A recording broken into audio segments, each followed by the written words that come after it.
रक्षा सूत्र के रूप में बहन अपने भाई के हाथों में एक रक्षा सूत्र बांधकर भाई से एक प्रतिज्ञा लेती है। ब्राह्मण, साधु, संत और बहन बेटी, ये तीन काल का हरण करती है, इसलिए इन तीनों की महत्वता। जब ये राखी जो बनती है ना, ये रक्षा सूत्र जो तुमने बांधा है, जो मोली जो बांधते हैं, कलेवा जो बांधते हैं, ये रक्षा।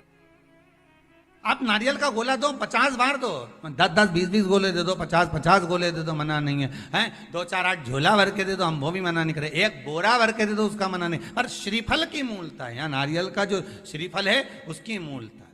और कितनी सुंदर बात है, नारियल जो बहन भाई को देती है, श्रीफल हाथ भरा हुआ रखती है, भाई को बहन जब श्रीफल देती है तो भाई वही श्रीफल अपनी बहन को कुछ दक्षिणा अर्थात कुछ रुपया रखकर, कुछ भेंट रखकर, कुछ स्वरूप रखकर, जब बहन इतनी दूर से आई वही श्रीफल भाई फिर बहन को दे देता है, ये ले तू ले जा,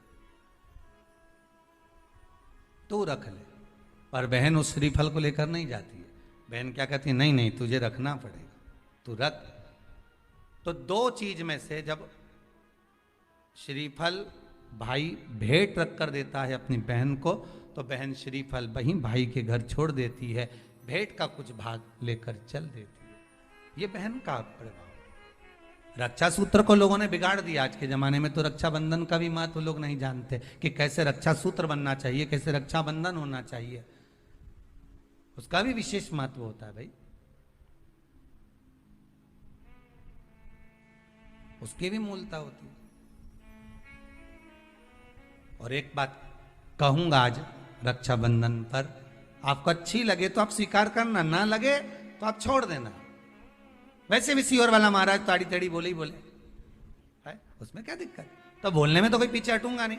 एक निवेदन आप सबसे करूंगा, आपको अच्छा लगे अपने जीवन में उतारिएगा, ना लगे कोई बात नहीं, छोड़ दीजिएगा, पर उतारना जरूर।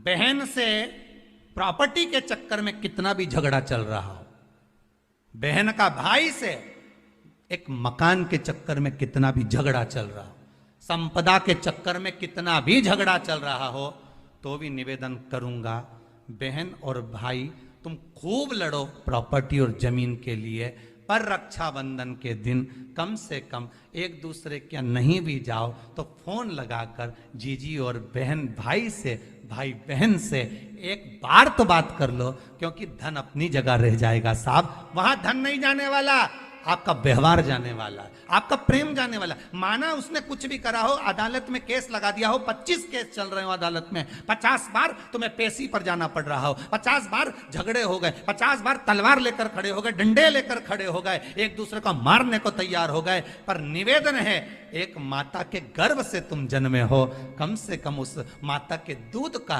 फर्ज अदा करो। और एक बार कितना भी झगड़ा हुआ हो, इस आस्था चैनल के माध्यम से आज रक्षाबंधन के दिन भले राखी बंधवाओ मत बंधवाओ, पर एक फोन लगाकर तो पूछ लो, जीजी कैसी है, कब आएगी बता, या बहन भाई को कह दे रे कैसा है, भूल गया क्या मुझे, भाई भी कह दे, लड़ाई की बात मत करना, आज के दिन बस प्रेम की बात करना कि कम से कम बहन का फोन तो आया।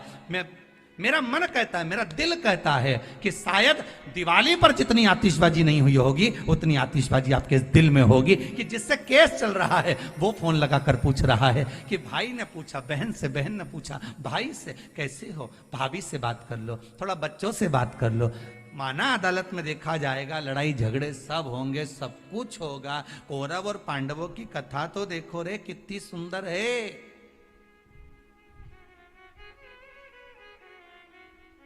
कितनी सुंदर है।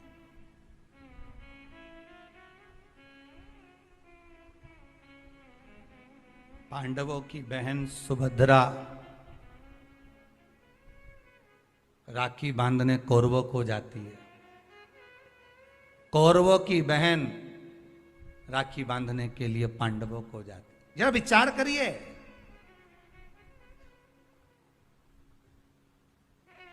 क्या युद्ध के मैदान में लड़े नहीं, क्या युद्ध के मैदान में मरे नहीं, युद्ध अपनी जगह पर है। ब्राह्मण, साधु, संत और बहन बेटी, ये तीन काल का हरण करती है, इसलिए इन तीनों की महत्वता। रक्षा सूत्र के रूप में बहन अपने भाई के हाथों में एक रक्षा सूत्र बांधकर भाई से एक प्रतिज्ञा लेती है कि आप इस भूमि पर जब तक मेरे प्राण हैं तब तक मेरी रक्षा करोगे।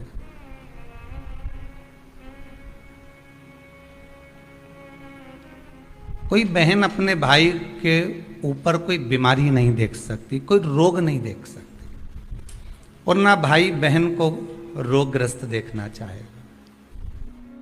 रक्षाबंधन के पहले अपनी अपनी ननद के पास जरूर लगाओ और फोन लगाकर बोलो, जीजी कब आएगी तू? सुन, साड़ी माड़ी लेकर मत आना, या अलमारी भरी पड़ी है, मेरी साड़ियां पहन लेना। क्यों? किस लिए? कारण क्या है? क्यों? माता लक्ष्मी जी ने जाकर राजा बलि की धर्म पत्नी के वस्त्र को क्यों लिया था? लक्ष्मी जी के भाई हैं राजा बलि, क्यों लिया? ऐसा वस्त्र में क्या था? क्यों कहा जाता है जीजी मेरी साड़ी पहन लो? क्यों भाभी कहती है ननद से, लो मेरी साड़ी पहन लो, लो मेरी साड़ी पहन लो? क्यों कहती है? 3 काल को हरने वाले होते हैं। पहले नंबर पर संत, ब्राह्मण, साधुजन, गुरुजन जब तुम्हारे दरवाजे पर आते हैं तुम्हारा काल हर लेते हैं। दूसरे नंबर पर है गौ माता, गाय को जब हम रोटी देते हैं गौ माता हमारे काल को हर लेती है।